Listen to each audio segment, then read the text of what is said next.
Hello बच्चों, let's read this question. To get maximum current through a resistance of 2.5 ohm, one can use m rows of cells, each row having n cells. The internal resistance of each cell is 0.5 ohm. What are the values of m and n if total number of cells are 20? So question करने से पहले समझते हैं कि question हमसे पूछना क्या चाह रहा है. हमारे पास लेट्स से m रोज है और ये जितनी है मैंने इसको m बोल दिया और हर रो में कम से कम n सेल है. लेट्स से एक रो में n सेल है तो सेकंड में भी n सेल होने वाले हैं, थर्ड में भी n सेल होने वाले हैं, ऐसे करके m रोज में n सेल है. और इन जो सेल्स है इसका लेट्स से इंटरनल रेजिस्टेंस जो कि स्मॉल r ये 0.5 ओम गिवन है. और जो इनके साथ एक एक्सटर्नल रेजिस्टेंस कनेक्ट है लेट्स से वो यहाँ पे कनेक्ट है, दिस इज 2.5 ओम और इसको मैं कैपिटल आर दे देता हूँ ना.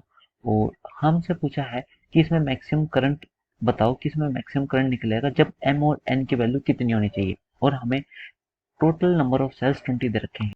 सो सॉल्यूशन करने से पहले मैं इस क्वेश्चन से रिलेटेड आपको की कंसेप्ट के बारे में बता देता हूँ. इसमें की कंसेप्ट क्या यूज होगा जब भी आपसे मैक्सिमम करंट पूछा जाए और हमें इंटरनल और एक्सटर्नल रेजिस्टेंस के बीच कुछ रिलेशन निकालना होता है. सो वो रिलेशन क्या आता है, जो आपका m रोज गिवन है इनमें n सेल्स है और सबके ए पास इंटरनल रेजिस्टेंस 0.5 ओम है. तो जो हमारे पास कैपिटल आर की जो वैल्यू आती है विच इज एक्सटर्नल रेजिस्टेंस, अगर हमें करंट मैक्सिमम करना है तो ये आती है n इंटू आर, n जो जिसमें n सेल्स है एक रो में upon m total number of rows. तो ये हमारे पास स्मॉल आर और कैपिटल आर में रिलेशन होता है to get maximum value of current. So हमारे पास बस यही एक ही कंसेप्ट है जो यहाँ पे यूज होना है. और अब हमें जो करंट की वैल्यू आ जाएगी वो simple EMF of whole circuit let's say ये ई है upon total resistance R plus R. और हमारे पास आर प्लस आर में एक रिलेशन ये गिवन है तो फिर यहाँ पे से हमारे पास करंट आ जाएगा. बट हमें करंट नहीं पूछा, हमें एम और एन के बीच रिलेशन पूछा है. एंड हमारे पास 20 number of total cells given है. तो 20 का मतलब ये कि हमारे पास m रोज है और उस हर एक रो में n सेल्स है तो फिर m इंटू n की वैल्यू हमें 20 गिवन है. This is the first equation. हमारे पास m और n में रिलेशन है विच इज 20, ये फर्स्ट इक्वेशन.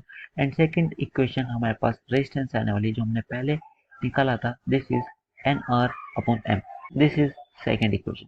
सो हमारे पास जो कैपिटल आर की वैल्यू गिवन है this is 2.5 ohm and small R this is 0.5 ohm. So हम यहाँ पे बस अब अपनी इक्वेशंस को कैलकुलेट करते हैं. यह आ जाएगा आपके पास m into 2.5 is equal to 0.5 into n.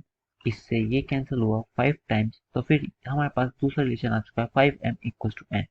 और अब हम इसको अपनी फर्स्ट इक्वेशन में पुट करेंगे. सो हमारे पास जो वैल्यू आने वाली है this is m into 5m, this is 20. This could cancel 4 times and m square is equals to 4.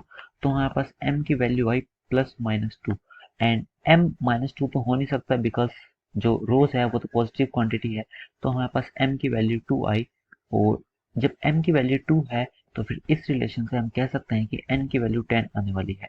So this is our final answer कि m की वैल्यू 2 एंड n की वैल्यू 10. अब अपने ऑप्शंस को चेक करते हैं जो कि फर्स्ट ऑप्शन है m की value 2 and n की value 10. So A is the correct answer. I hope you all understood. Thank you so much. Take care.